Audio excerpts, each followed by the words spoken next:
उत्तर साहेबांचा हात आहे. दादा तुमच्या मंत्री महोदयांना जर आता मुक्ती होत असेल तर ही लोकशाही आहे का? आणि ही जिल्हा परिषद खऱ्या अर्थानं लोकशाही मार्गाने जिंकली आहे का? मार्गाने उत्तर द्यावं. आणि खुल्या मैदानात या असं जर हात लावायचं असेल आमच्या पालकमंत्र्यांना दादा नेमकं काय झालं? दादा तुमच्या हाताला लागले, काय झाले नेमकं? आणि कुणी कुणी कुणी कुणी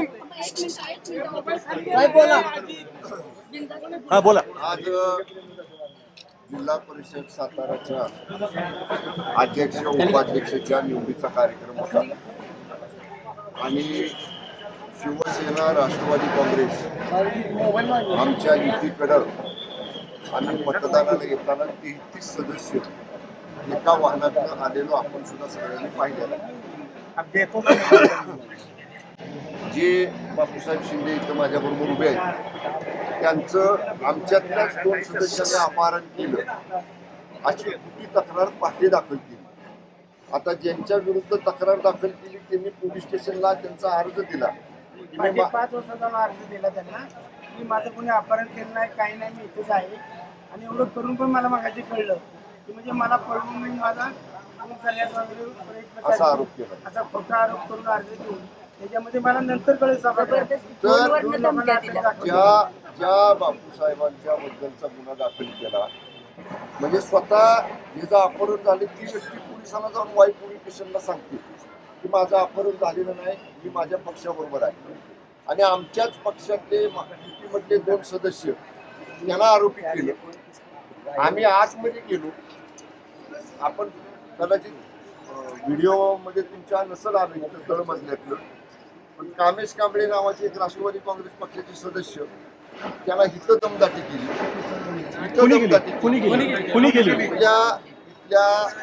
मंत्री महोदयांनी शिवेंद्रसिंह राजे भोसलेंनी स्वतः त्याला मी घेऊन आज जात असताना त्याला ओढलं.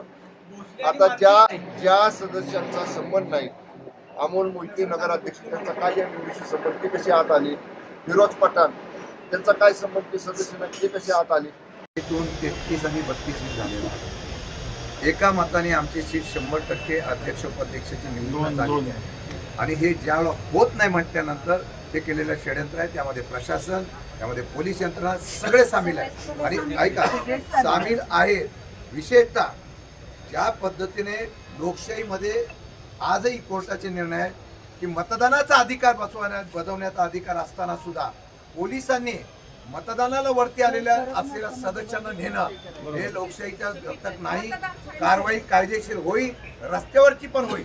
आणि मला वाटतं की सातारा जिल्ह्याच्या यशवंतराव चव्हाणांच्या भूमीमध्ये ह्या पद्धतीचं आजपर्यंत राजकारण पाहिलं नाही. ते भाजपने करून दाखवलं आहे.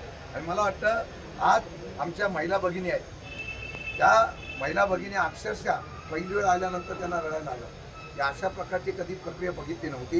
आणि मला अभिमान आहे, आमचे सदस्य ठाम राहिले, विकले गेले नाहीत. परंतु तरीसुद्धा ज्या पद्धतीने सत्तेचा दुरुपयोग करून ज्या पद्धतीने निवडणूक केलेली आहे त्याचा निश्चितपणे निषेध करतो. पण आमचा विजय लोकशाहीने झालेला आहे, मी ठामपणे सांगतो. हक्कभंग प्रस्ताव आणला होता.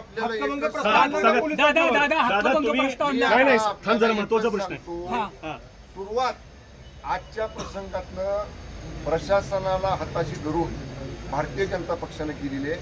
याचा शेवट शिवसेना आणि राष्ट्रवादी काँग्रेस पक्ष जिल्ह्यामध्ये या गोष्टीचा शेवट करेल. शेवट आपले काय राहील?